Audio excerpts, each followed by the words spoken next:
Hello, everybody. I can actually say good morning, good evening, and good afternoon. Welcome from the WINGLET studio in Munich. My name is Christos Koukos. I'm happy to be here today with Andy Voss. Today's topic is new trends in anterior shoulder instability. And as you've seen, we've brought 3 orthopedic platforms from all over the world together. WINGLET, of course, from Europe, SHOULDERPLANET from South America, and ORTHO TV from India. Of course, we have an outstanding faculty.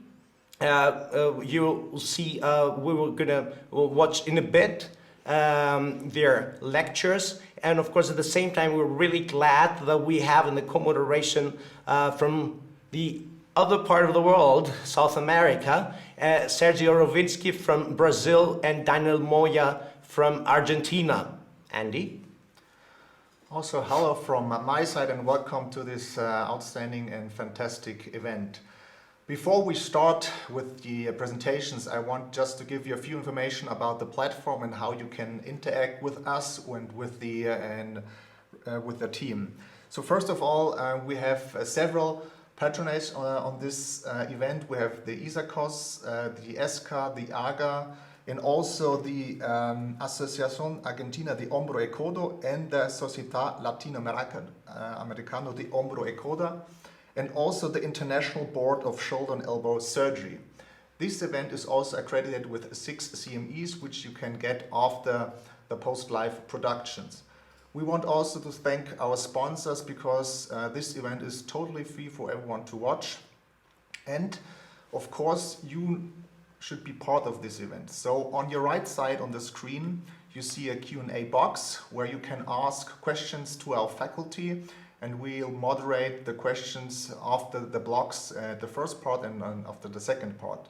But we also have live voting. That means during the talks, you have the possibility on the right box to answer the questions, which will also be moderated by us after the presentation of each instructor.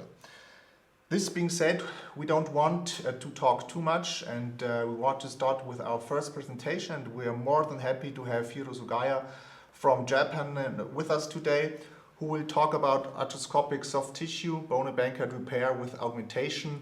This is the way to go. Hiro, thank you for your time to join this event at late night. I think it's midnight at your time. And before we start your presentation, we want to start with our first live voting, asking the question, which factor is the most contributing after adding rotator interval closure to soft tissue Bankart repair? Hiro, thank you.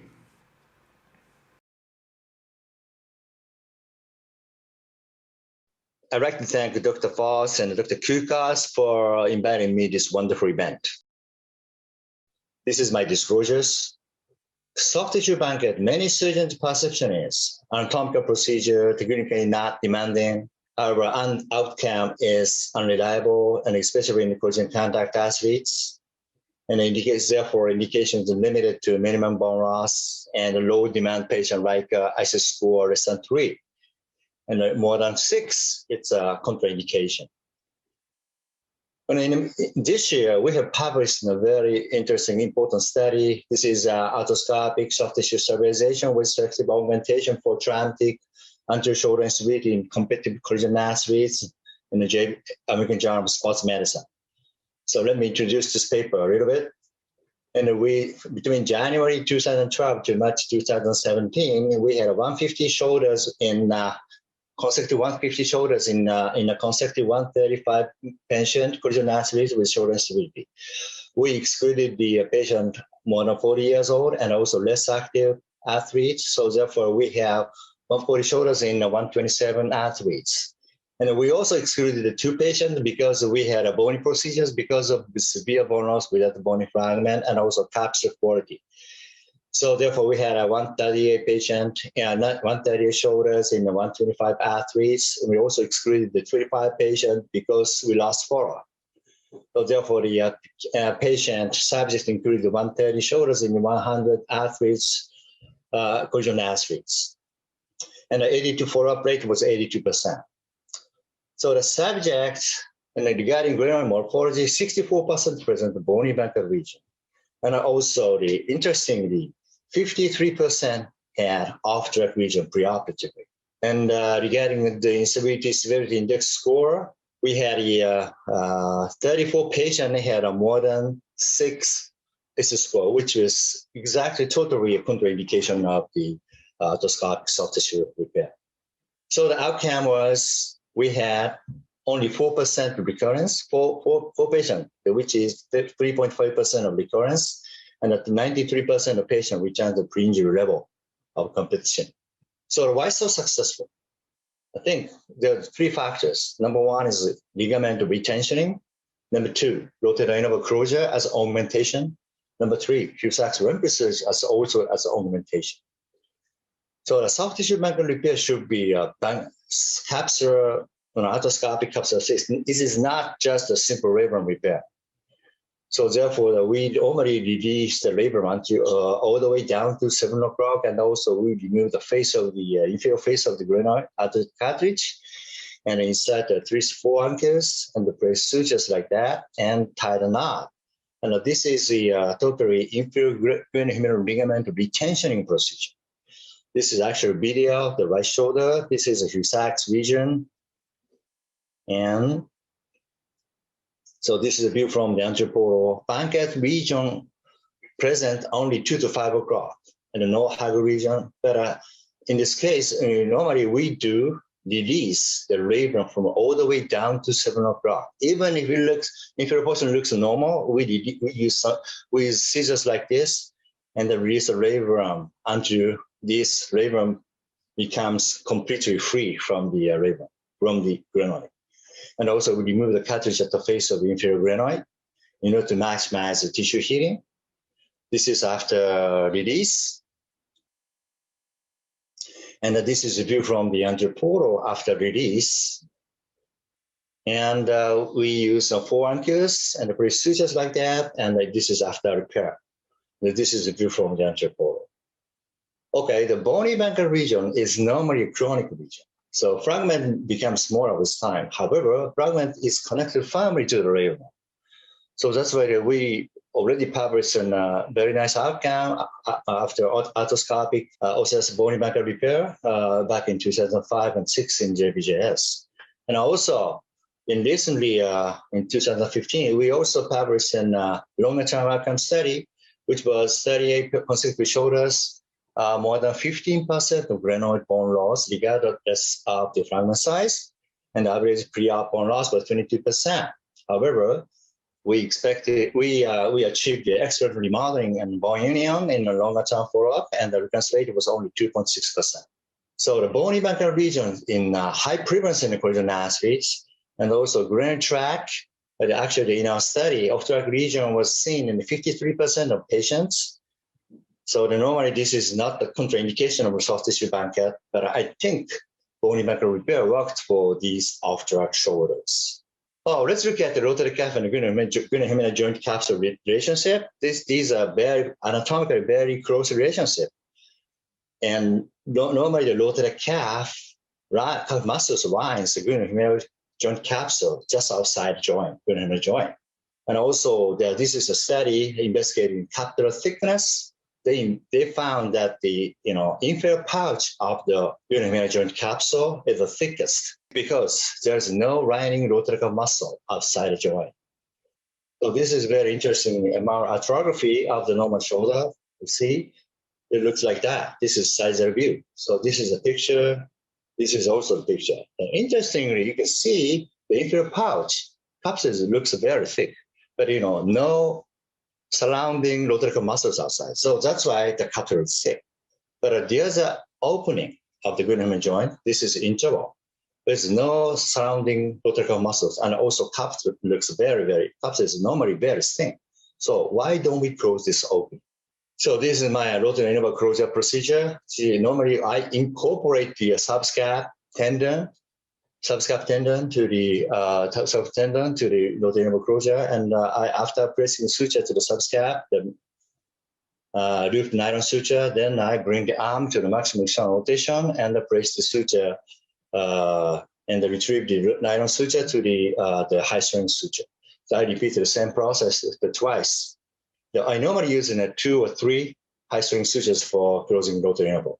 So this procedure, if you look at from the bursal side, this is a procedure closing the both root of humeral ligament, which originates from the base of the crocodile to insert the both subscap and the supraspinatus with the maximum external rotation. So by doing this, maybe we can reduce the good humeral joint volume. Then we can induce biofeedback through the restored proprioception by ligament retention, which is Bankart repair. So the another augmentation with Hill-Sachs is actually Gene Wolf started doing this for the engaging Hill-Sachs region. He presented the paper to the this paper to the ARA meeting back in 2004. And he originally started doing this for the arthroscopic capsule tenodesis for the glenoid bone loss and the large Hill-Sachs region. But we are now using the as an augmentation for young, high-risk collision contact athletes. So this is a posterior cuff structure. This is the infraspinatus tendon. This is the intersminor minor tendon. But when we look at this portion from the skull, it looks like this. Between 2 tendons, there's a muscle directly going into the capsule. So that's why we can distinguish the infraspinatus and intersminor minor very nicely under the direct visualization. This is my modified Hill-Sachs research in the B-shape position. First, we insert the anchor like this. Then we retrieve the suture to the bursa. Then we see this border this structure between the infraspinatus and teres minor. And we try to insert the sutures to this line, dotted line, under direct visualization in the bursa. And after placing suture like this, then we proceed to Bankart repair.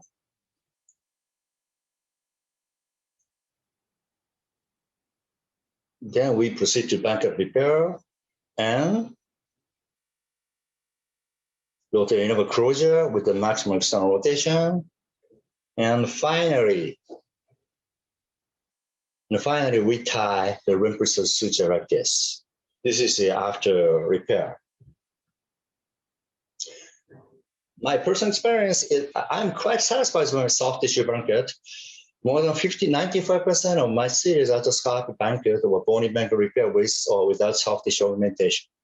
The rest of 5% of a series I do bone grafting.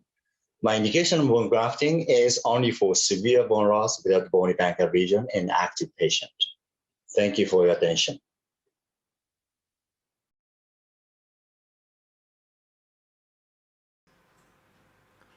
Thank you, Hiro, for this great presentation. And now we want to look at our live voting results from our spectators. So, interestingly, we have several answers here.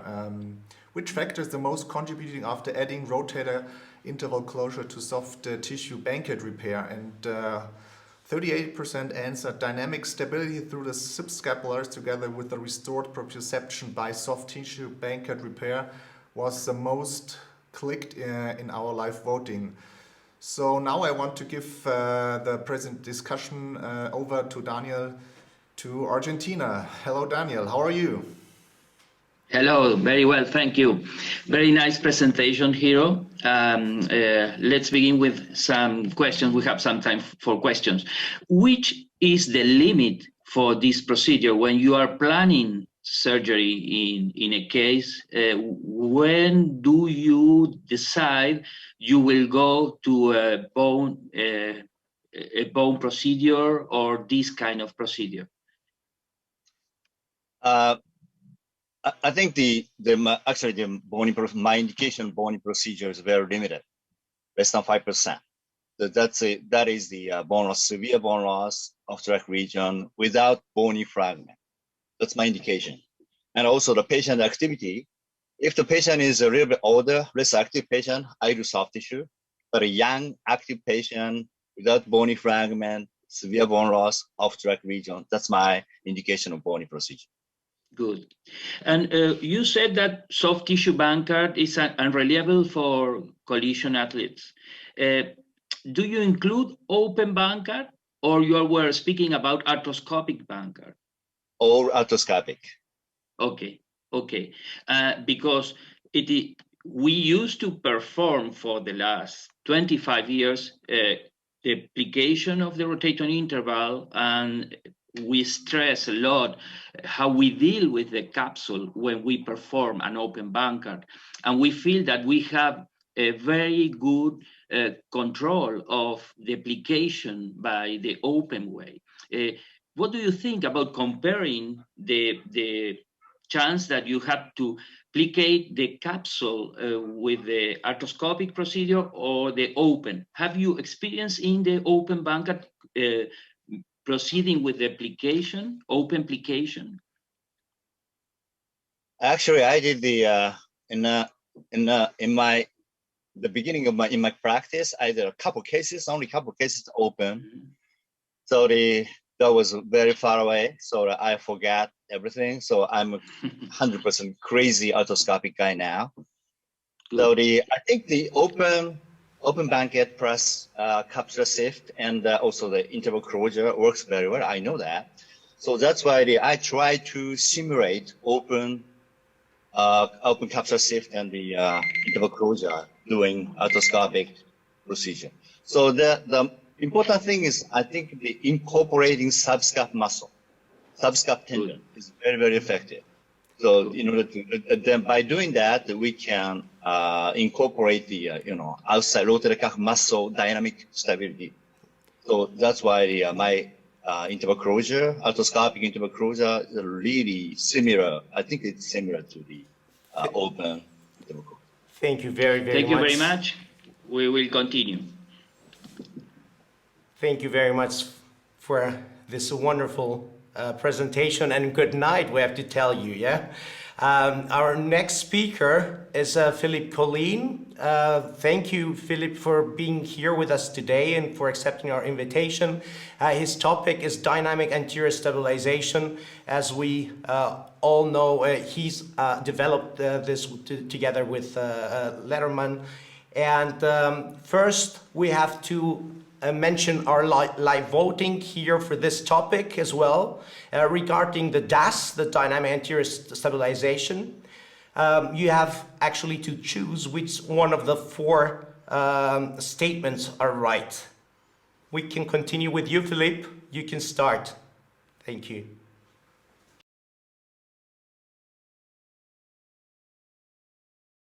So thank you very much for the invitation. Today we are going to speak about something new, which is dynamic anterior stabilization. What is dynamic anterior stabilization? What is DAS? This is the first draw that I did 5 years ago in order to explain my idea. The idea is this one. This is what we do usually with the LATARJET. It means that we take the coracoid and you put the coracoid here in order to have a sling, a hammock effect here. It's exactly the same, but we don't take the coracoid, we take the biceps, as you can see here. So the most important, what is very, very important to remember and to understand is the fact that you have this hammock effect with the LATARJET, and you have exactly the same with the DAS. This is a LATARJET.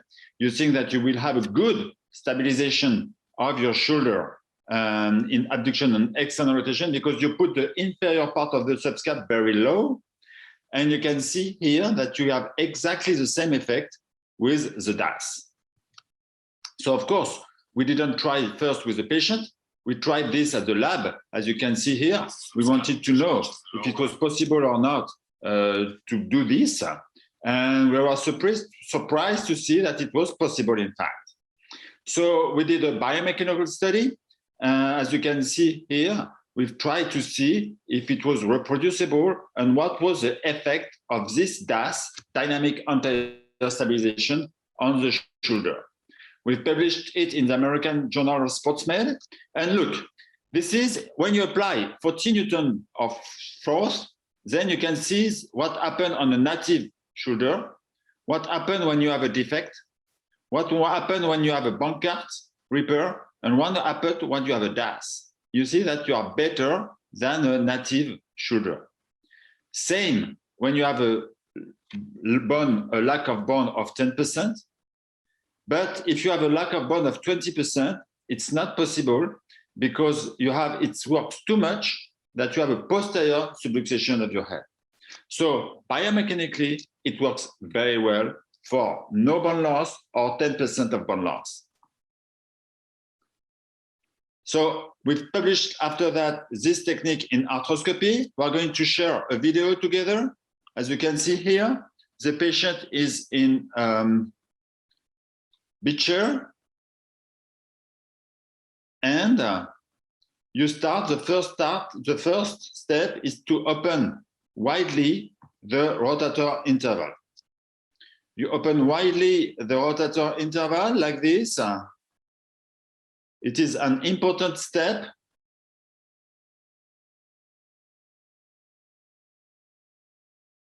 As you can see here, you detach as usual, like for regular Bankart, you detach your labrum, as you can see here.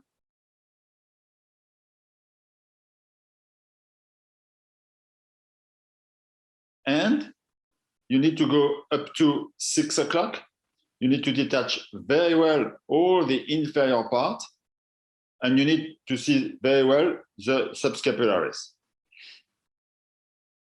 After you put a thread into the biceps, it will help you to recognize your biceps in the next step.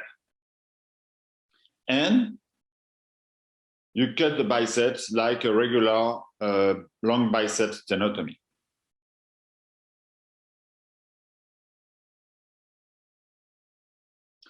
The second step, you go on the lateral portal and you take your biceps here. This is a conjoint tendon here. You take your biceps and you put your biceps outside of the joint, and you release here a bit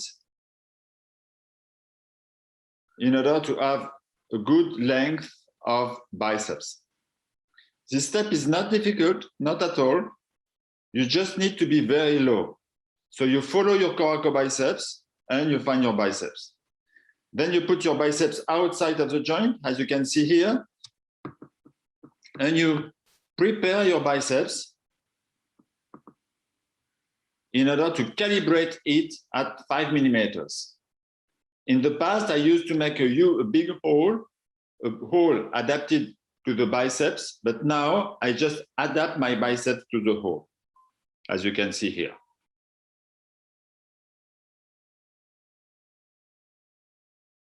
Then you put your scope on lateral, you make a hole at 5 o'clock in the glenoid, as you can see here, a hole of 30 millimeters, it's enough.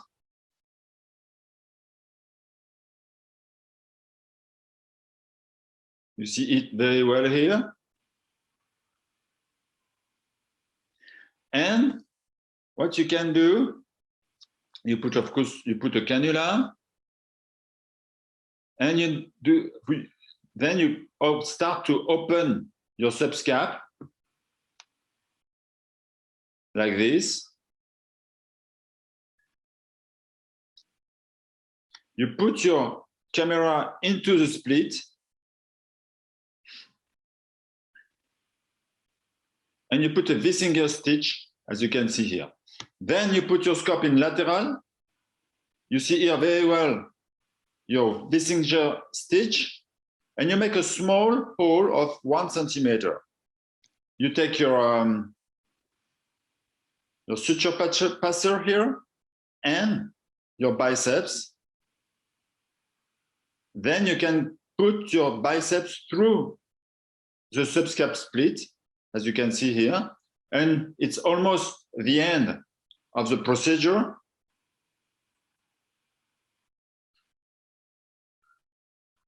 You just need to put your biceps into the hole, and with an interference screw here, a swivel lock, you can see at the end that it's done. Then what you can do, it's to create after a Bankart repair, And you see very well here the hammock effect. This is a post-op X-ray. This is a patient at 3 months follow-up, all range of motion, no apprehension. The post-operatoire rehabilitation is very regular. It's like a LATARJET, a sling for 10 days, and we start to the rehabilitation immediately. So we operated on 22 patients. There were 7 hyperlax patients, and the raw score play was 62. We have 3 recurrences. It was at really the beginning of the learning curve, the first patient. Now we've done more than 50, and we have no recurrence anymore. There is no lack of range of motion. So the 3 recurrences were really related to the learning curve. And there is a very good effect of what we call the sling effect. It is very, very, very important. I think you have a lot of advantages because there is no risk for the nerve and no risk of traction of the coracoid process. So I've published it in 2016 on VMedi. And now our indication are anterior glenohumeral instability with no more bone defect superior to 20%. Of course, if you have an associated slap lesion, it's a perfect indication, and you can use it on hyperlax patients. You have no coracoid transfer, so you don't have the problem with the bone resorption, and you keep the pec minor, which is probably very important for the sport. Because we don't know if we really need a bone graft. It is possible that the LATARJET works more with the sling effect rather than the bone effect. So in my practice, I don't do Bankart, isolated Bankart anymore. I always do now DAS. I do that for now 5 years. I'm very, very happy about that. So in the past, we used to have LATARJET or Bankart, and now we have something between, which is a DAS. Thank you very much for your attention.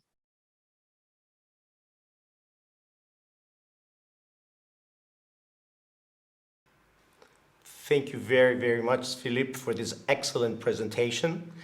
So let's go first to the results of the live voting. Let's see what the spectators actually answered here.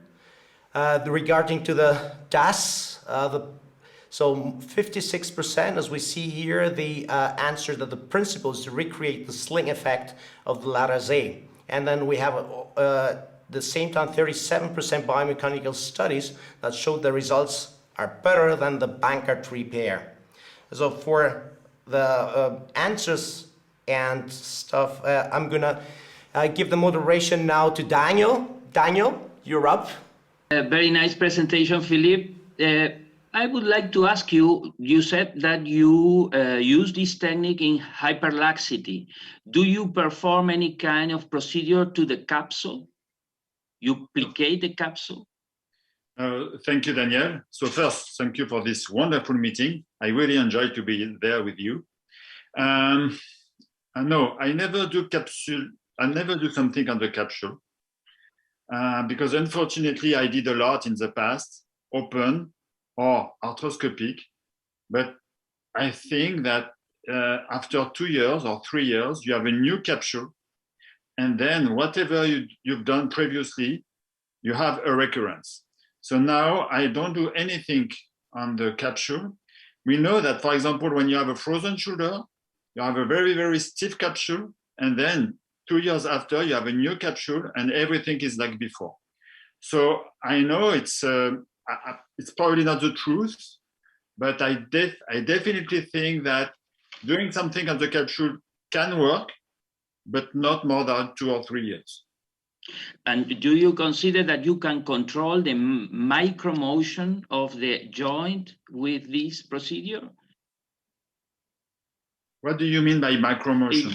In patients with, in patients with hyperlaxity, like, many of them have some kind of symptoms related to motion in different directions. And in this case, you are putting a barrier in the anterior and inferior side, but what about the posterior? I understand. Thank you for your question. Perhaps it was not clear in my presentation.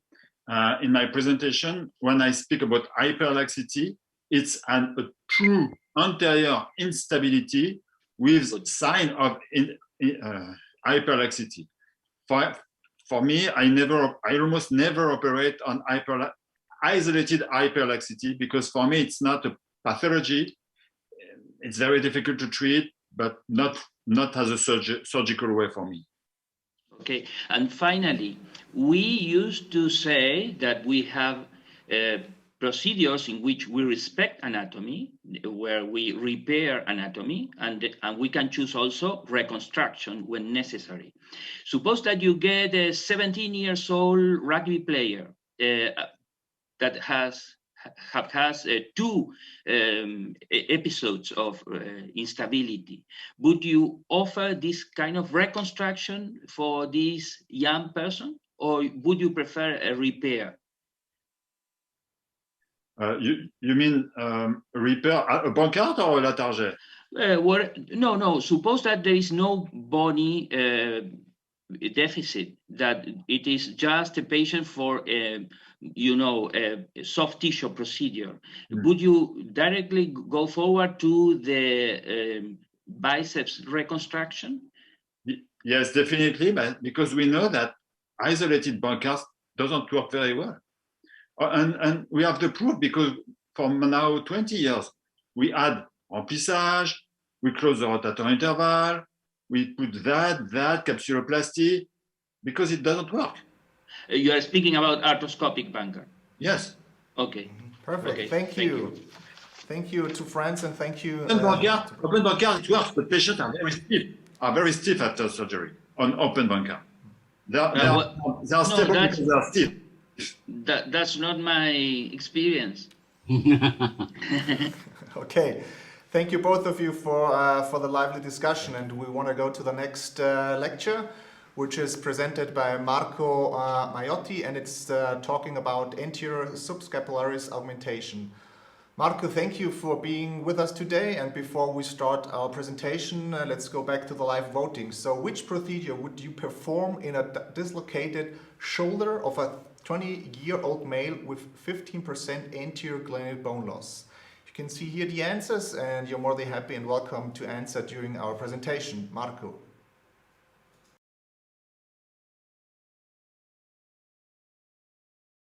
Other repair addressing the anterior capsular deficiency. The risk factors for arthroscopic Bankart repair failure are capsular tissue deficiency, shoulder hyperlaxity, contact sports, and bony defects. And sometimes we can reach 50% of failure. This is an arthroscopic view of a clear capsular deficiency. You can see, obviously, if you perform a Bankart repair here, we have no good tissue. Talking about hyperlaxity, we can have a general articular hyperlaxity or a general articular hypermobility that is asymptomatic. Shoulder hyperlaxity is acquired or constitutional and can be anterior-inferior. This is acquired shoulder hyperlaxity due to the related to sports gesture, overhead, obviously. We have a constitutional hyperlaxity that belongs only to the shoulder joint and not to other joints. And we have the specific test to detect an anterior-inferior shoulder laxity.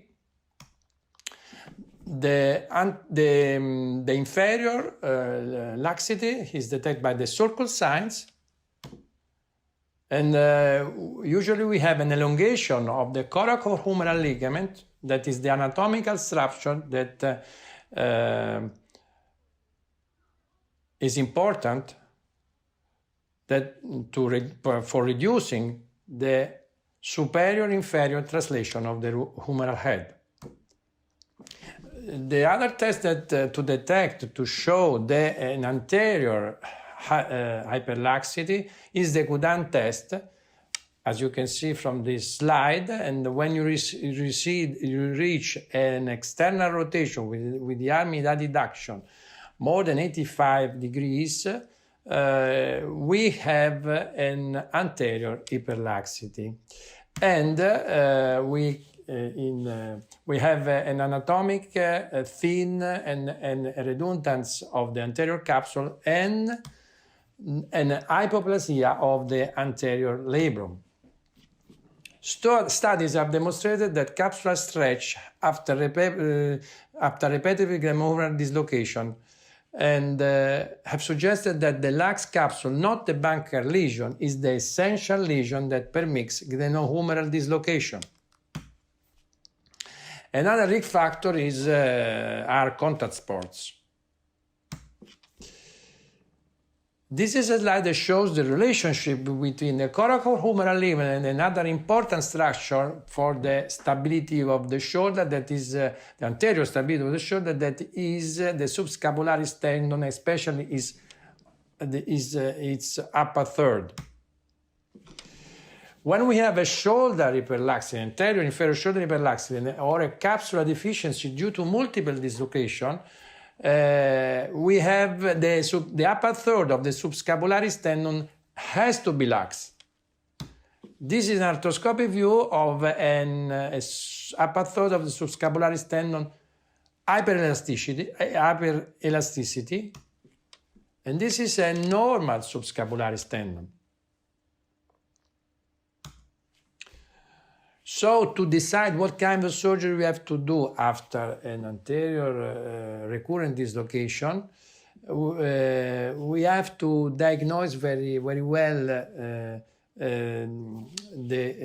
We have to do a clinical evaluation, very accurate. We have to inquire the patient about his first dislocation and the age of the first dislocation. We have to do an arthro MRI, and we have to detect the percentage of the bone loss. According to an idea of Lenny Johnson, who stated in 1986 that when you have a poor capsule, you have to involve in the repair the subscapularis tendon. We start to do this kind of technique, and we call the ASA technique, that is an augmentation of the Bankart repair with the upper third of the subscapularis tendon, and we published this paper 8 years ago. We start using this the combination of a tape with a push lock, a knotless peak anchor, and then you can use a new generation suture, but obviously we have to use a tape. How to do it? The glenoid bone hole has to be done over the top position of the glenoid edge. The subscap has to be penetrated at least 5 millimeter inferior of its upper border, almost at the same level of the glenoid surface.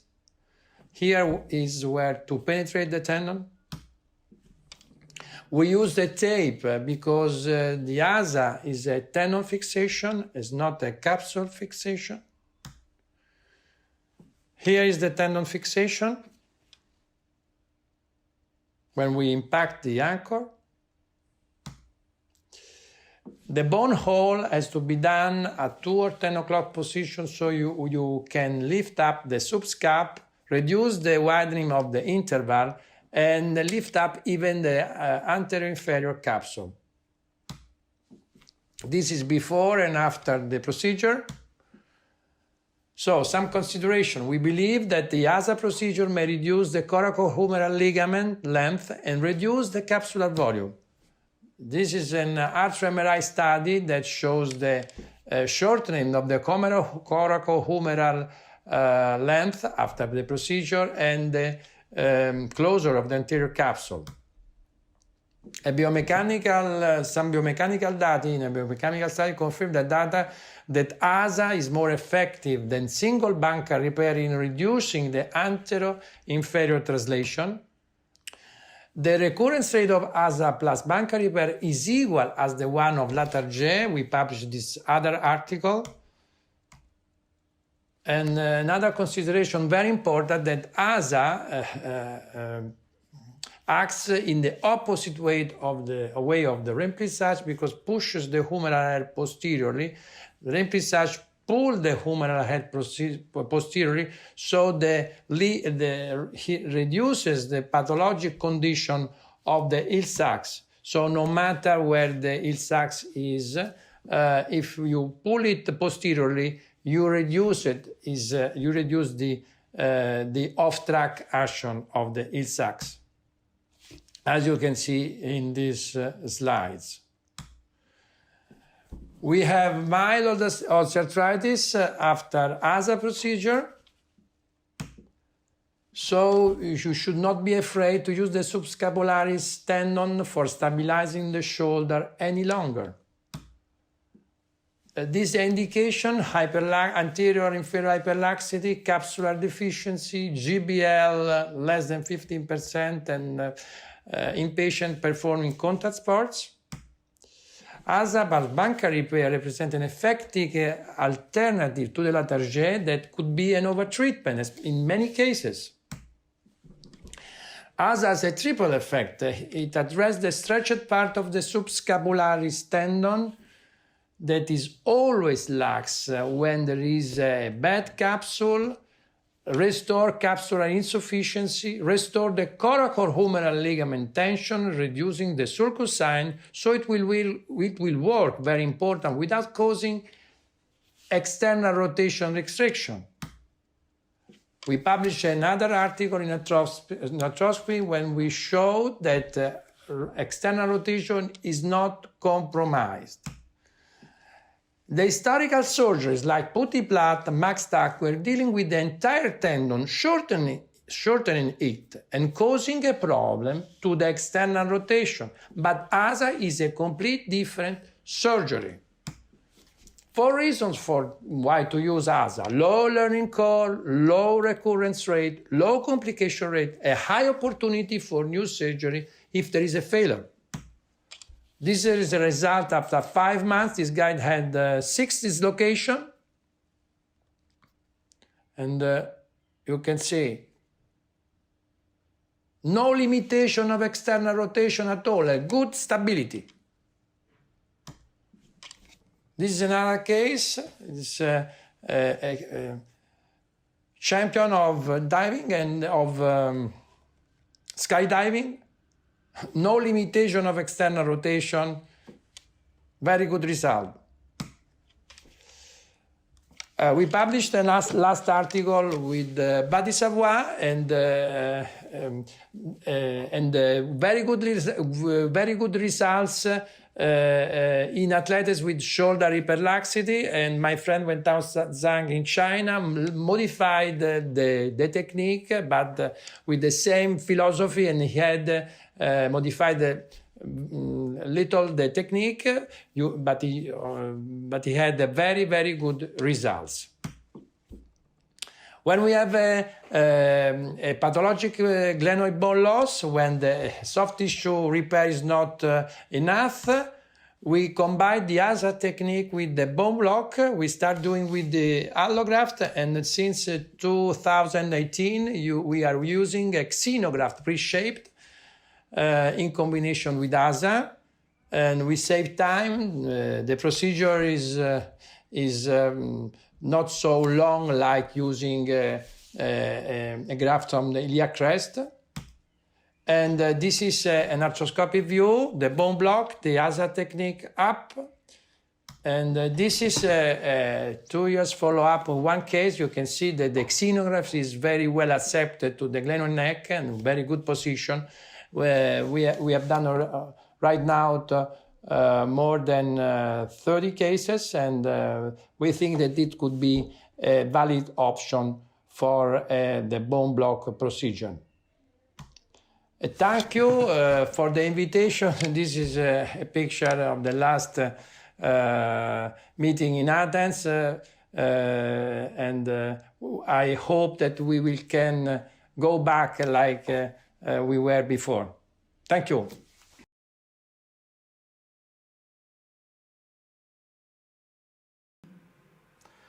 Thank you, Marco, for your excellent presentation. And so we're looking back to our live voting.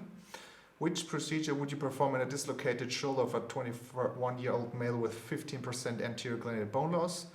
And you can see 55% answered the LATARJET and 31% ASA, 32%.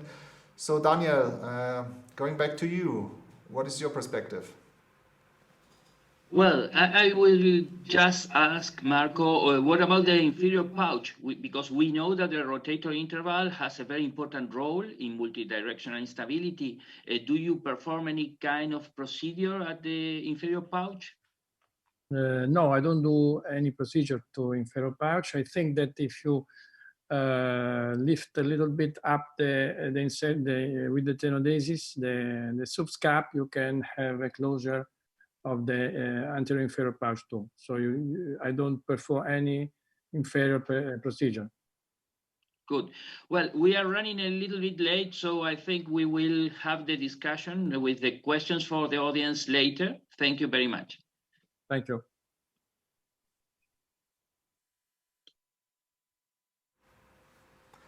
Thank you, Daniel and Marco. We'll skip our Q&As at the end of our session, so we'll have the possibilities for all participants to have answered their questions. So please stay tuned. After the little break, we'll be back with the second part of our session.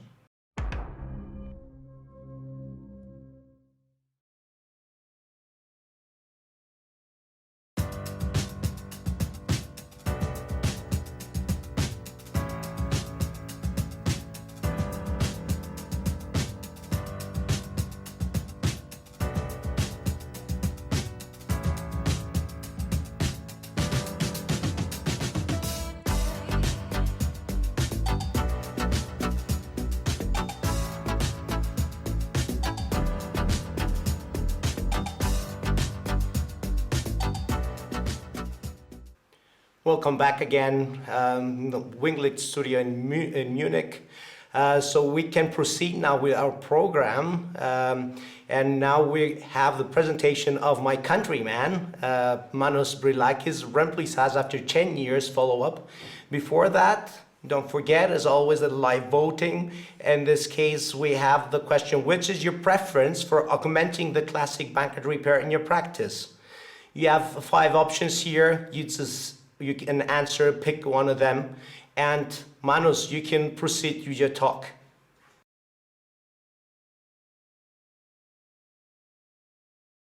Hello, my name is Emmanouil BRILAKIS from Hiya Hospital of Athens, Greece. And for the next few minutes, I will speak about the Remplissage and what we have learned after 10 years of follow-up. These are my disclosures, mostly scientific. I would like to thank our moderators for the kind introduction and WINGLET for the hospitality. Our subject is the anterior instability and the Bankart lesion is the essential lesion. However, apart from the restoration of the normal anatomy and the reestablishment of the appropriate tension of the ligaments and the capsule are not sufficient to provide long-term good results, because the recurrence rate is almost 30% and the average in the literature is from 20 to 40%. So beyond the restoration of the anatomy, there are some more prognostic factors that we take into consideration in order to manage these cases. And bone defects are very significant, and these classical articles highlighted the significance of bone defects. Bone defects are very common, and they can be found up to 70% of the patients even after the first time dislocation. And more sophisticated articles shows that bone defects are almost everywhere. So the current trend is to augment the classic arthroscopic Bankart repair with soft tissue procedures in order to have lower recurrence rate and better outcomes. Remplissage is one of them. It's a French word meaning fill in, and it's due to it was introduced by Eugene Wolff, and it is a capsulomyotenodesis of the posterior capsule and the infraspinatus tendon inside the Hill-Sachs lesion. As far as the indication of remplissage are concerned, Pascal Ballot has the better recurrence rate reported in the literature because he has as indication the isolated humeral bone defects. However, this procedure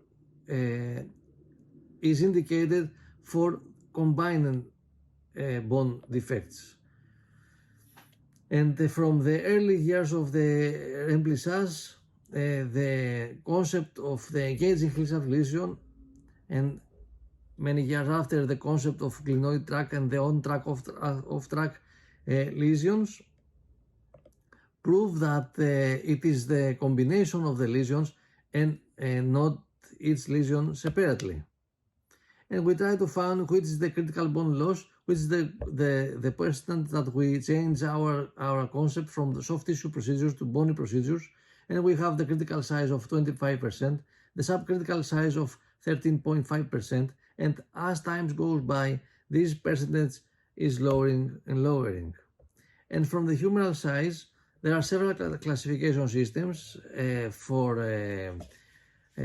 measuring the Hill-Sachs lesion, but it seems that the same lesion can be engaged or not engaged depending on the glenoid bone loss. Our experience has been published in KSTA, and we have studied 65 patients that were operated for recurrent anterior shoulder instability with classic Bankart repair and remplissage. 56 men and 9 women, average age of 30 years old, and we follow up them for an average of 8 years. Our recurrence rate was 5.6%, and the rest of the patients were satisfied with the surgical result, returned to their previous everyday activities, and 70% returned to sporting activities without restrictions. The shoulder function was improved significantly, and the shoulder mobility was not affected significantly. There was slight restrictions without, however, affect the activities of the patients. And if we see the literature, there are multiple clinical studies and systematic reviews that show the low recurrence rate, the minimal motion loss, and the very low complication rate of this procedure. The question is this augmentation effective? And this is a comparison between patients managed by Bankart repair alone or by Bankart repair and remplissage, and the group of Bankart repair has a 26% of recurrence, and the group of Bankart repair plus remplissage has had 5% of recurrence. This was significantly statistically significant. And this is a cadaveric study, shows that the Bankart repair alone did not prevent the engagement in any shoulder with off-track Hill-Sachs lesion, but adding the remplissage, the engagement was prevented in every shoulder previously engaged. Is this augmentation safe?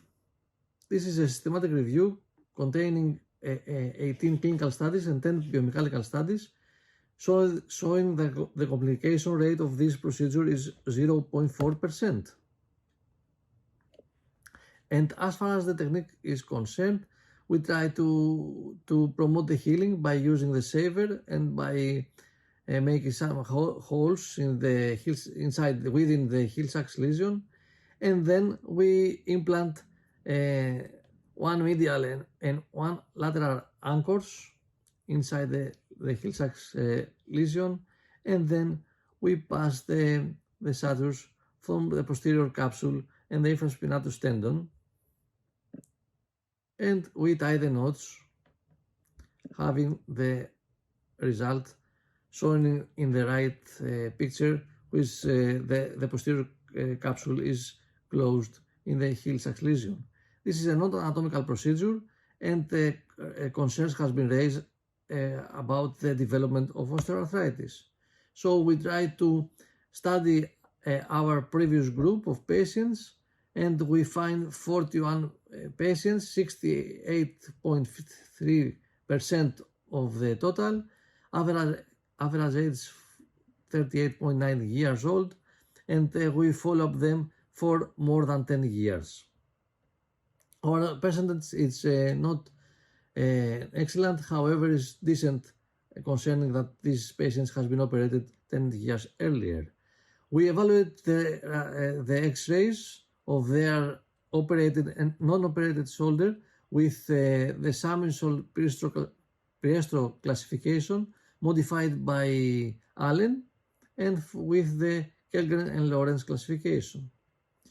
The difference between the arthritis in the operated and the non-operated shoulder was minimal, and there was 24.4% of patients that has been developed moderate to severe osteoarthritis in their operated shoulder. However, 6 out of 10 cases were revised cases that they have already developed osteoarthritis in they develop degenerative changes in during the operation, and 2 of them has developed osteoarthritis to the contralateral shoulder also. So, removing these cases, there are radiological evidence of moderate to severe osteoarthritis after a decade of Bankart repair and remplissage is 9.8%.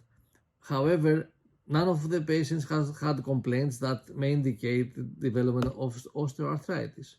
So the take-home message is that the remplissage is a safe procedure and effective and valuable in the long term, reducing the recurrence rate and improving the outcomes. Anyone that performs shoulder instability cases should be familiar with this technique and consider to use it when the situation dictates, and there is no patients to complain for osteoarthritis development after 10 years post-operatively. However, there is 10% of them that have radiological evidence of the degenerative lesions. Don't forget to join ESA, the section of ESCA for the shoulder. I invite you to the next Athens shoulder course next year in Athens, and until then, you are invited to participate in our shoulder discussions every third Thursday of every month. We have 2 charismatic surgeons and discuss about shoulder things. Thank you for your attention.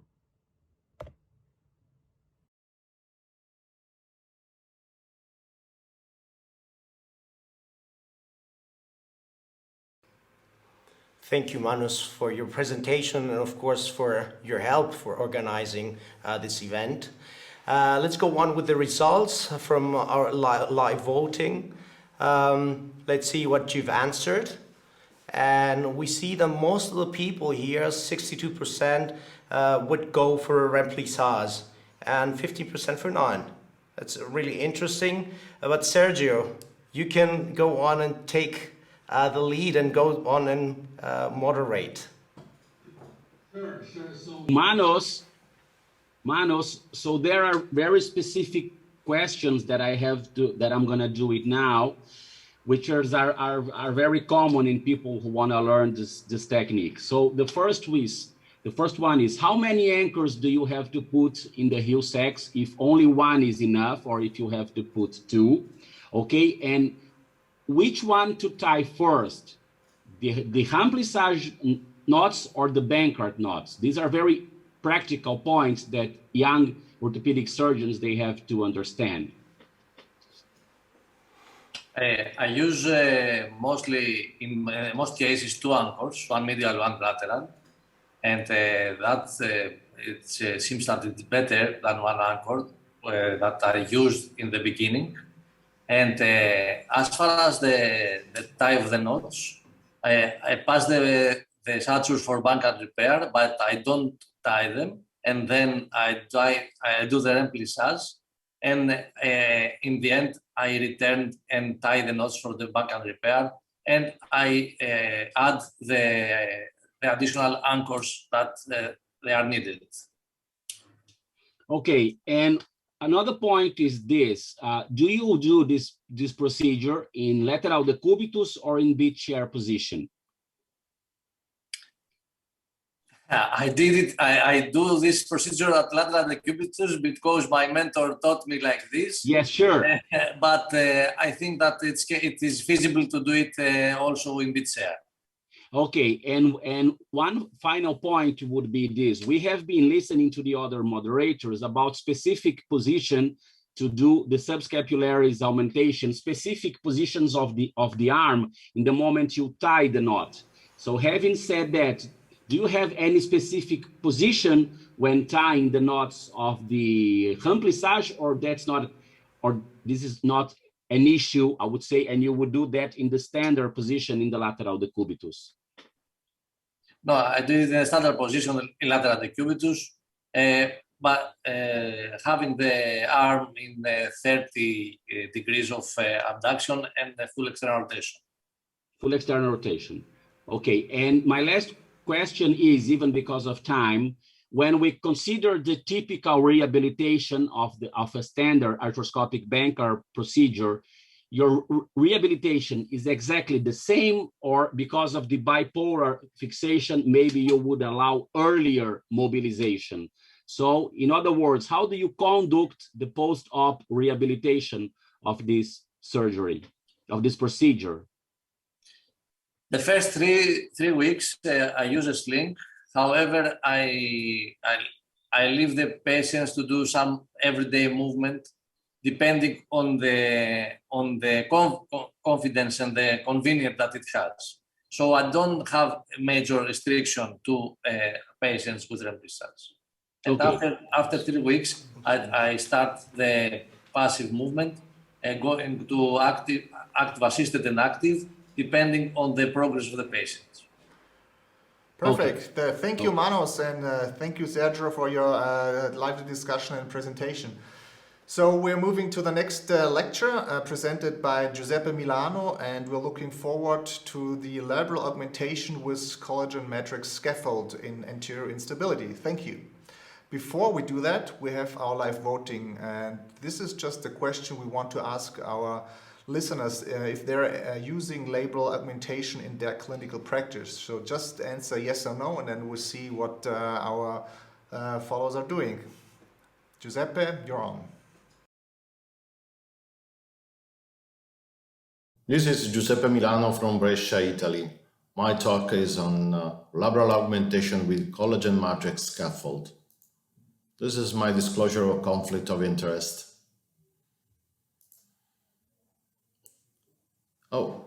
Causes of failure of instability repair can be new trauma, technical errors, but most of the cases are related to underestimated conditions like glenoid bone defects, humeral head bone defects, but also problems related to soft tissues. Some predisposing factors like generalized laxity or capsule insufficiency are sometimes underestimated, but also loss of glenoid concavity has been recognized recently as a cause of failure of instability repair. Loss of glenoid concavity can be related to flattening of the bony glenoid cavity, as demonstrated by some studies by Philippe but also due to cartilage loss of the glenoid rim, and finally to labral attenuation or insufficiency due to trauma or hypoplasia. So the rationale of labral augmentation consists of obtaining a valid bumper effect, deepening the glenoid cavity and increasing the contact surface area, so improving the action of passive restraints against abnormal anterior translation of the humeral head. So indications to labral augmentations are glenoid labral disruption or insufficiency, as I said, related to traumatic conditions or hypoplastic abnormality of the anterior labrum, or a shallow glenoid, or a combination of both conditions. The surgical technique, after a confirmation of insufficiency of the anterior glenoid labrum, consists of preparing first step the graft, which is obtained by an extracellular dermal matrix of porcine dermis. The size is established by measuring the length of the glenoid, and then we prepare the correct size of our membrane. The width is usually 2 centimeters in order to obtain a rolled up configuration of our graft of 5 millimeters in diameter. The graft is fixed with 2 zero-braided sutures along its length and 2 monofilament sutures, traction sutures at both ends. After measuring the length of our graft, we start preparing the anterior side of the glenoid in a standard fashion for a Bankart repair. So abrasion of the glenoid neck with a motorized instrument, mobilization of the capsule labral complex in order to repair and retensioning. Then the scaffold is anchored at the most inferior aspect of the anterior capsule and is shuttled inside the joint and fixed together with the capsule to the glenoid rim with suture anchors. This is a video of the technique, a short video. You see an ALPSA lesion with the disruption, severe disruption of the glenoid labrum with some divot on the glenoid rim. So after measuring the size of the glenoid length, a traction suture is passed through the anterior capsule to pull the graft inside the joint. Then the graft is maintained in place with the grasper and fixed together with the capsule to the glenoid rim with suture anchors. I use knotless peak suture anchors. Then the sutures are cut and repair is continued from the inferior part to the superior part. 3 to 4 sutures are enough to fix the graft, and you see the good bumper effect. The capsule is repaired just over the graft to improve synovialization of the graft. Enrico Gervasi published a similar technique some years ago to treat multidirectional instability by reconstructing the labrum anterior, inferior, and posteriorly. Here, I present our results of anterior repair or reconstruction with this technique at a minimum 3-year follow-up. This a case here consists of 20 patients. We had a complete follow-up of all the case series, and we had one recurrence, so 5% recurrence rate, which is pretty low, and no intraoperative and postoperative complications were reported. Results showed a significant improvement of all patient-reported outcomes. RO score, DASH score, WOSI score significantly improved from baseline. Also, an imaging study was performed at follow-up to be compared with the preoperative ones, and we observed a good integration of the membrane in all cases to the surrounding soft tissue and to the anterior glenoid rim as well, with the restoration of the normal profile of the anterior labrum in terms of height and width.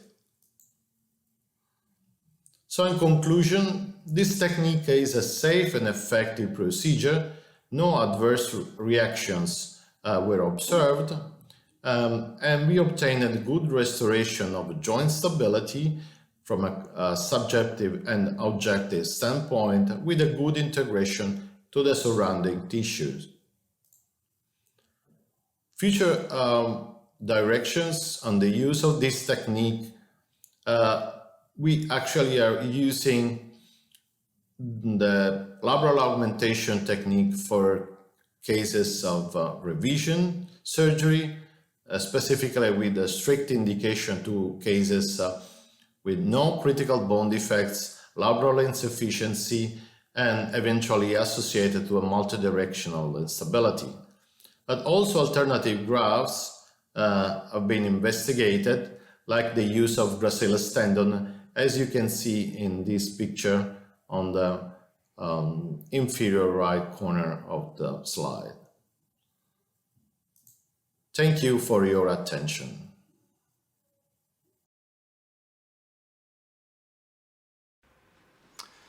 Grazie Giuseppe, and thank you for your presentation. So back to the live voting. Have you ever used labral augmentation in your clinical practice? Let's see. Oh, there are a few, 18% of our followers are using this technique and 82 still not. So maybe after this presentation, we have some more to try this new technique. I'm giving over my moderation to Sergio, and we're looking forward to your questions. Okay, so as we can see, Doctor, this is quite new, at least for the vast majority of us. 82% of the live audience have not done it, and I include myself in that. So my question would be, do you do this for every standard Bankart in which we would do a standard Bankart on a regular basis, or which would be your clear indications for the usual cases in the office when we have no bony defects? We would really like to understand the indications for the common Bankart tears that we see in daily practice. Thank you, Sergio. Thank you for this question, because you're giving me the opportunity to clarify this issue, very important issue. So basically, I have availability of this patch graft in my OR always, but my indication is pretty strict. I try to accomplish a standard arthroscopic Bankart repair by reattaching the labrum, mobilize the labrum and the capsule, and try to reattach. But sometimes the Alps lesion is a scarred tissue, and when you try to mobilize it, it's either thinned, it's degenerated, it's frayed, so it's not consistent. So bumper effect is obtained by plication of the capsule. So I asked myself, why don't add a new labrum and to use the capsule just to plicate, just to reduce the volume, and not to create a new labrum, because the capsule is not the labrum in terms of histological features. So the indication is just related to insufficiency of the labrum. The other point is, if I see, as I said in my presentation, a shallow glenoid on the CT scan investigation prior to surgery, if I have a very flat glenoid, and most of the times this is associated with a multidirectional laxity, I used to increase the depth of the glenoid by adding this kind of scaffold. If if the instability is a multidirectional instability, reconstruction is includes inferior and posterior aspect. Okay, my last point is, I'm going to be very fast. As I am understanding, considering that you have this device on your OR all of the time, do you think that the indication by your answer to do this procedure is not only pre-op, but you do an intra-op evaluation to indicate or not the use of the graft?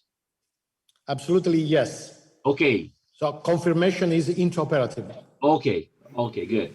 Thank you, both of you. Thank you, both of you. We have to proceed because we're running out of time, but we can have our questions at the end anyway.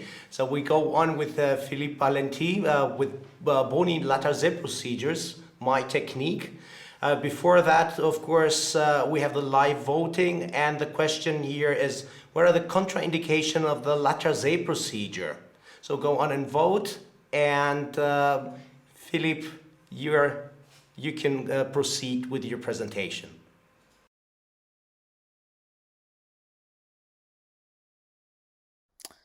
Thanks for your kind invitation. My topic is to expose, to report the Bony LATARJET procedure.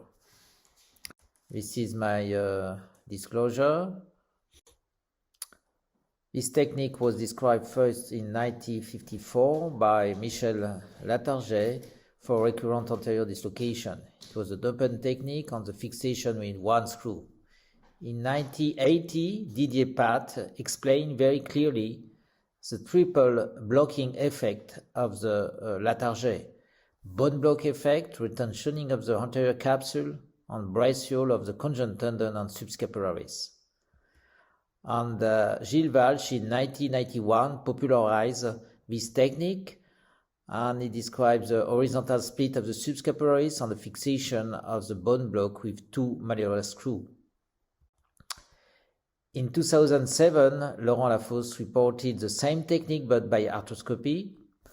Pascal Boileau in the same year reported the Bristol LATARJET and in standing position with fixation of the tip of the coracoid process with one screw, and he reported the results of his technique with one cannulated screw in 2010. But the problem of the screw is a high rate of revision, 6 to 16%, because there is a risk of subscapularis lesion, fracture of the coracoid process, avulsion of the graft, and many times the screw is too long or too oblique, and risk of pull out the LATARJET, the coracoid process. So Pascal Boileau reported the experience of cortical button, and we think that cortical button is a good alternative to screw fixation. He used a small bone block and he fixed with a one cortical button. In 2018, we described the technique with two cortical buttons for the fixation of the coracoid bone block in Arthroscopy Journal, and we started this technique in 2013. So, regarding this technique that I continue to use today, I use two cortical button fixation with a specific glenoid guide, a specific coracoid guide, because we think that in 2D dimension with arthroscopy, the guide is very useful to optimize the positioning of the coracoid process. So, regarding the cortical button system, this is a self-locking device. There is no nuts, there is no prod hardware.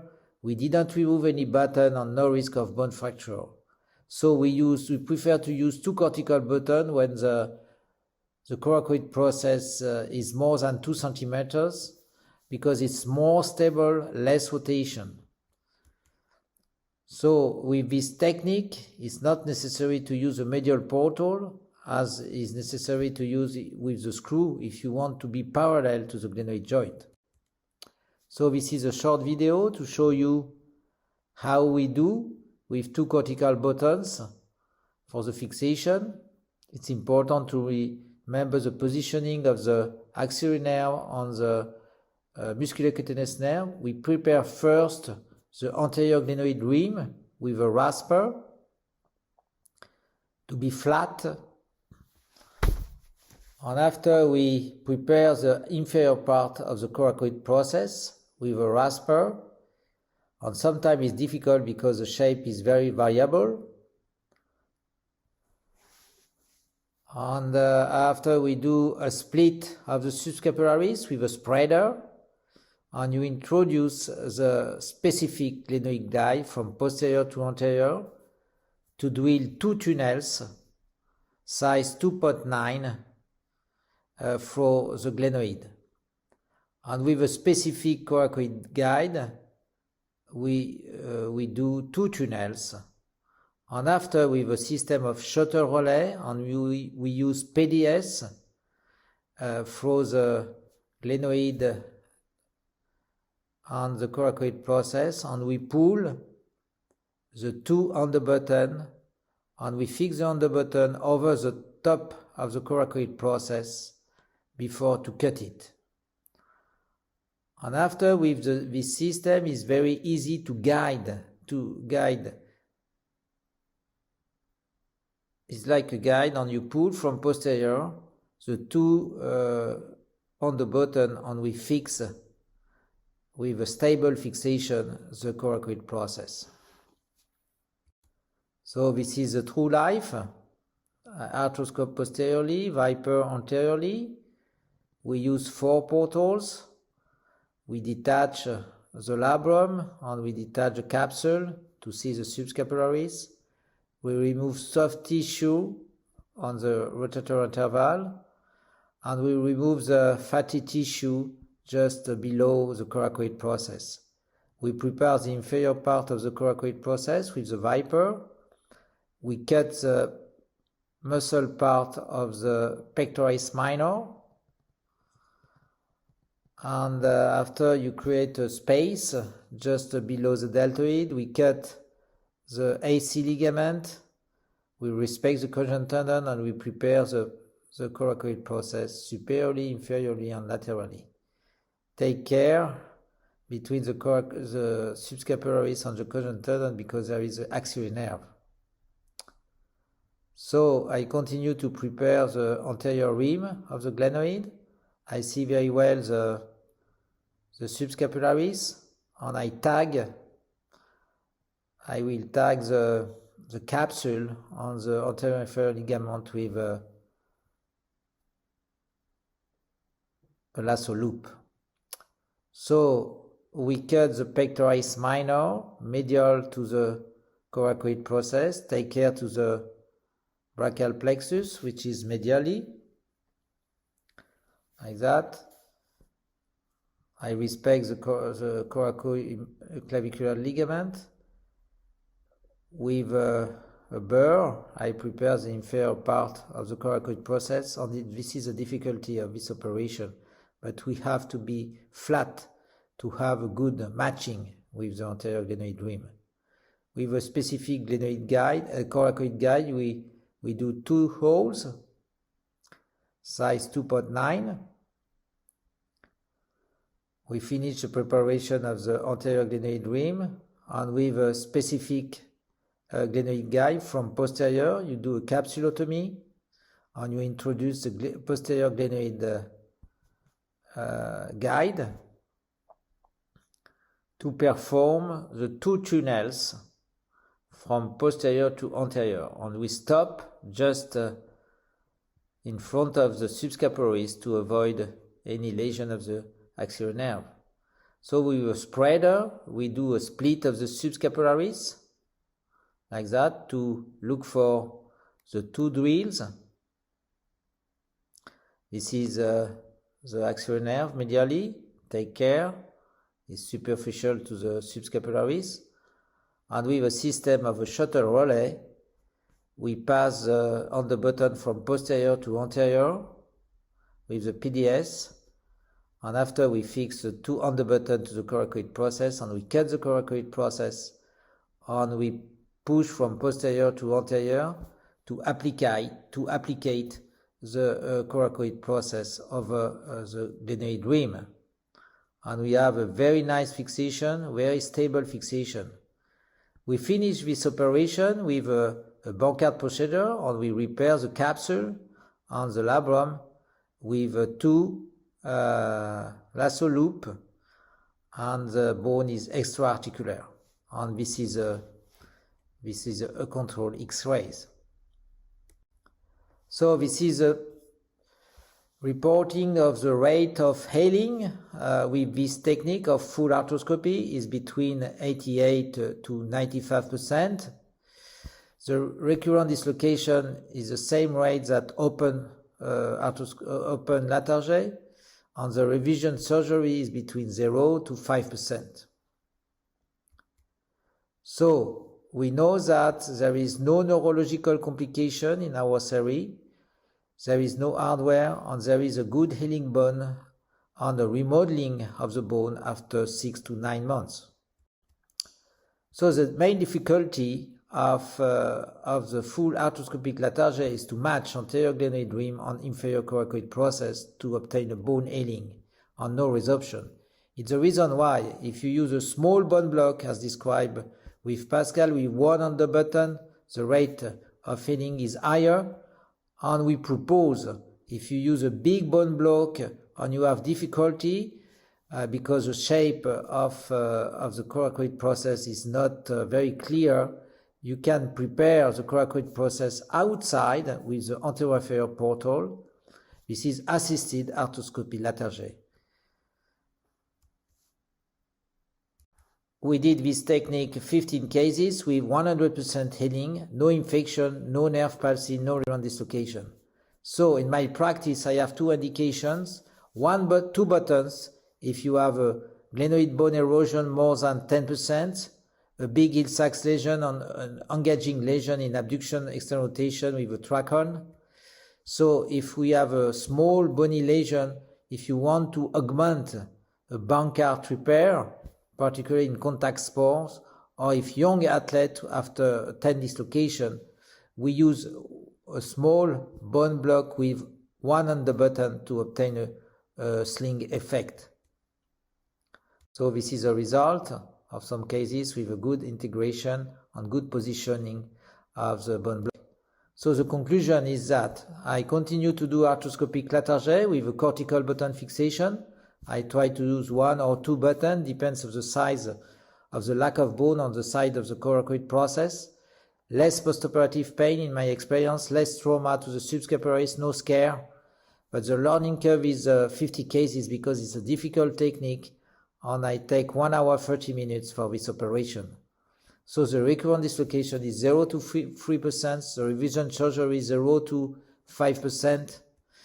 And the healing bone progress, and it's important to do a CT scan after 6 months to evaluate the healing, and we have less complication with cortical bone versus screw. Thank you a lot for your attention, and I invite you to participate to the Global Shoulder Arthroplasty 24 online 9 July. Thank you for your attention. Thank you very much, Philippe, for your detailed presentation. Let's go on now with the results of live voting. And we can see that 45% of our friends have actually answered multi-directional instability would be the contraindication. So we go on with Sergio, who's going to ask now his questions. Sergio. So Philippe, I have a very specific question to you. The thing is, all of us have already had all around the world problems with screw loosening, as you have mentioned it, in open or arthroscopic Bankart, which would not happen in your case because you have just bone-to-bone contact and no screws in between. So having said that, have you, Philippe, completely given up doing LATARJET open or arthroscopic with screws? And what about your index of complications with screw loosening, as you have said? Because this is a problem all around the world.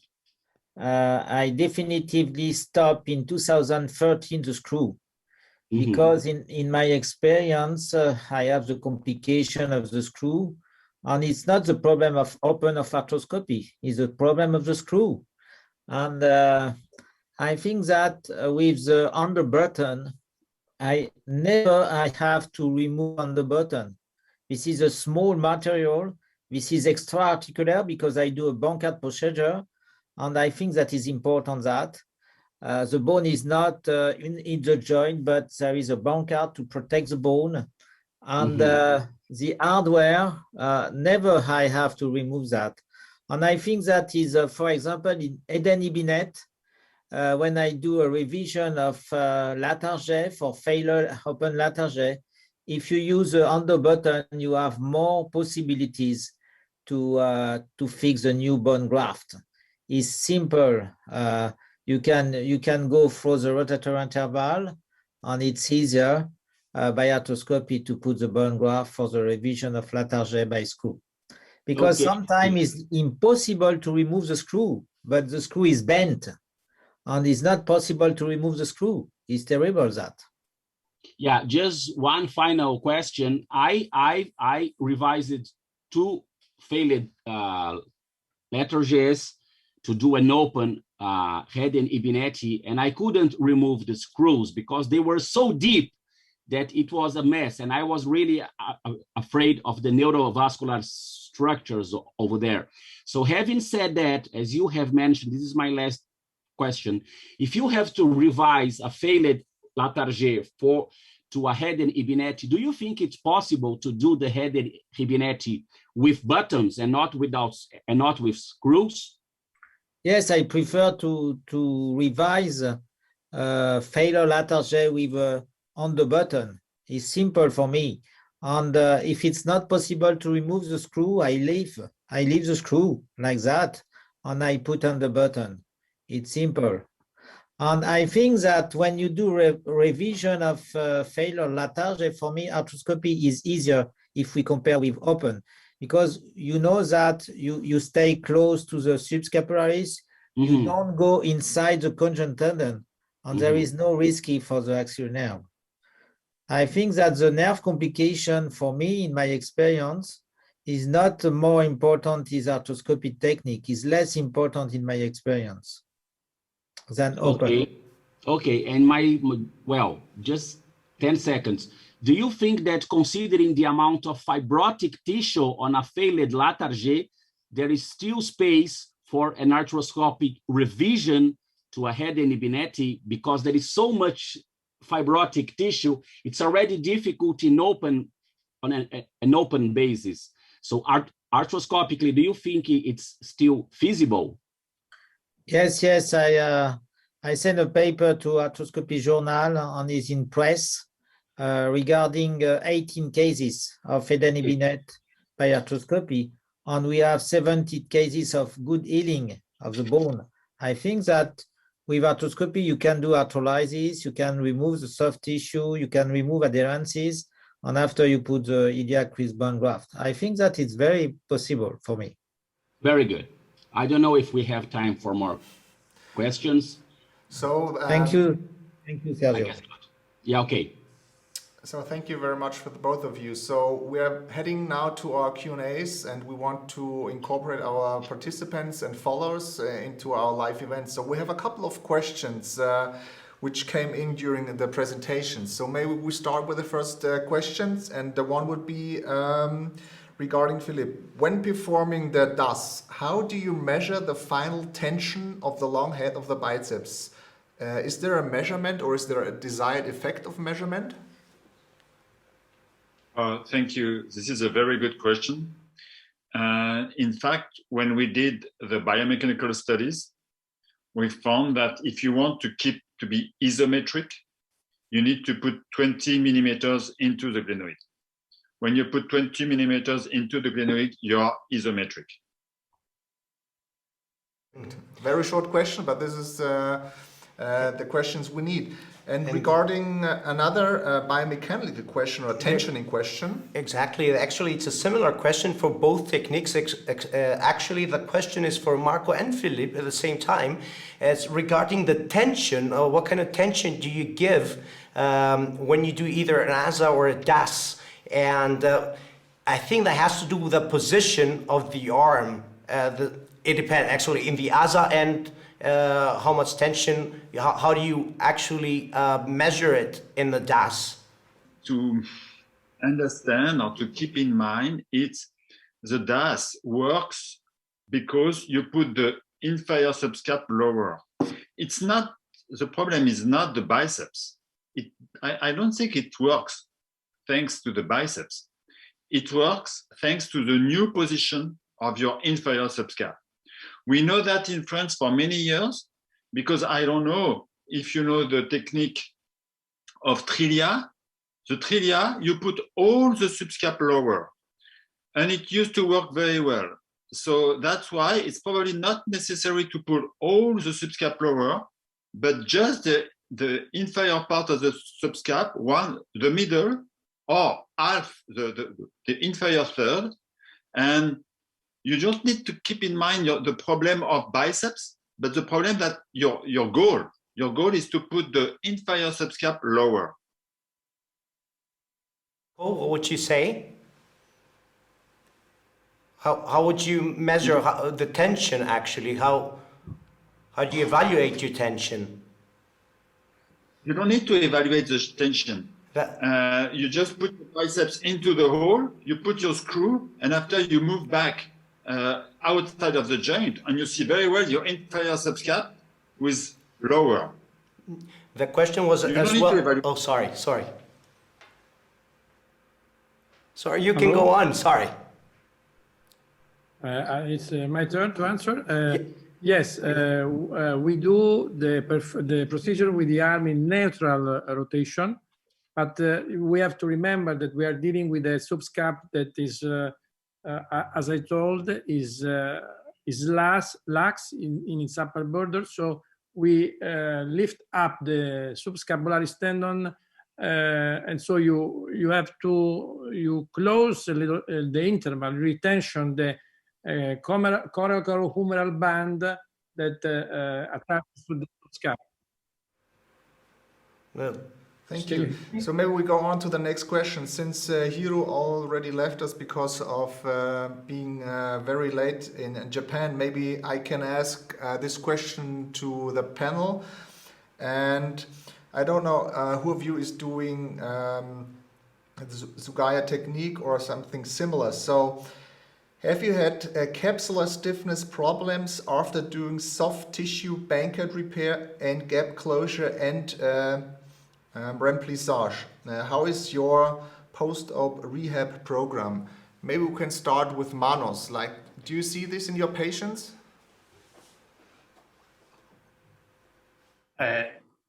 What do you mean? What I see in my patients? I mean, do you see stiffness in patient when you do Bankart repair and remplissage? Only in the initial stage of the rehabilitation. No, I don't have this complication. I don't have stiffness. Only the initial phases. And Daniel, what is your opinion? I have the same feeling. I perform open Bankart repair, labral repair, rotator interval closure, and capsule application, but we perform that procedure in 20 degrees of abduction and 20 degrees of external rotation. We do not perform those procedures in neutral position. So this gives us the chance to have a better recovery of the range of motion. We have another question from Professor Marcos Rassi to Philippe Valenti. Is that what do you think about arthroscopic tibial distal allograft for defect for bone defect? I have not the experience of tibial bone allograft, but there is a new publication regarding allograft with more than 80% of osteolysis on resorption.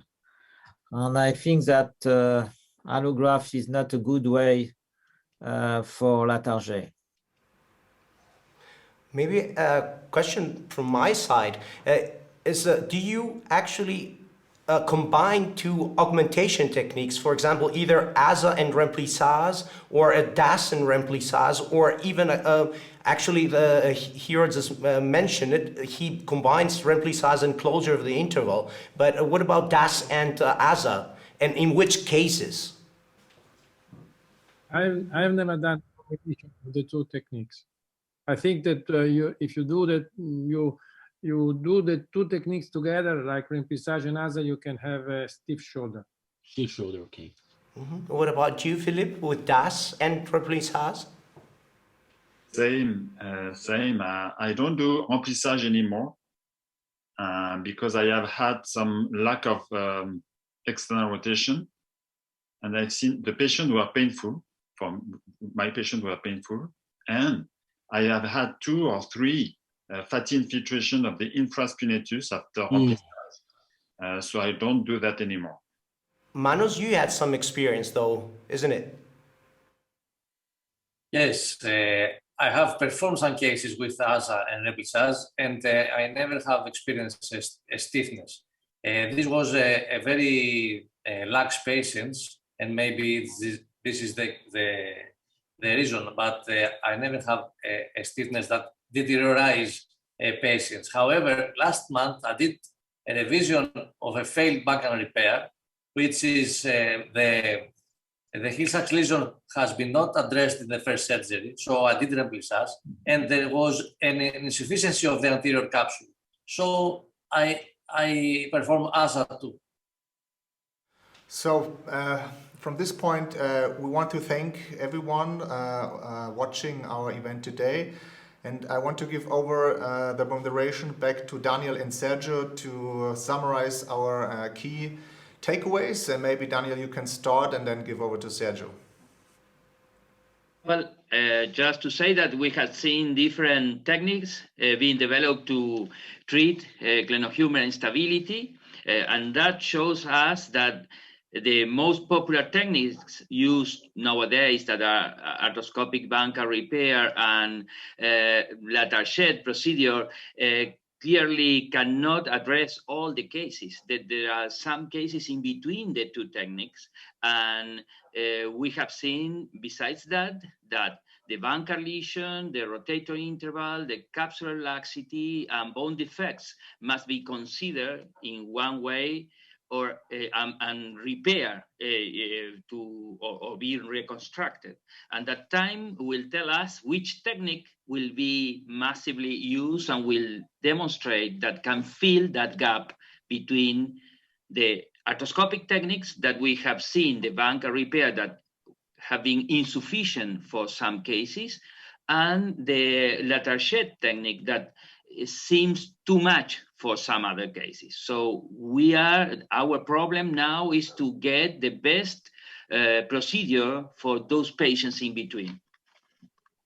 Well, just to conclude, it's very difficult for me, Sergio, not to state the same points, but the beauty, I would say all of this that Dr. Daniel has very nicely said. But the beauty is that what we've been witnessing in this lovely webinar is that we have many choices that we can do in between a standard Bankart, open and or arthroscopic, and an arthroscopic LATARJET. This is nice, and time will tell us, as Dr. Daniel has said, what would be the outcomes in big follow-ups, but meanwhile, we have now new tools to deal with the in-between cases, and this is the biggest message of this lecture. So this can open our minds in the in-between cases, and this is the future for sure. Thank you for summarizing all the input we got from this sensational presentations. From our standpoint here from Munich, we want to thank our followers. We want to thank the faculty and for your time on a Saturday afternoon in Europe, or late in India, or in the morning in South America. We hope you have a nice weekend. Enjoy the rest of the weekend, and we hope to have you back for one or another event on WINGLET event. Thank you very much. Thank you very much.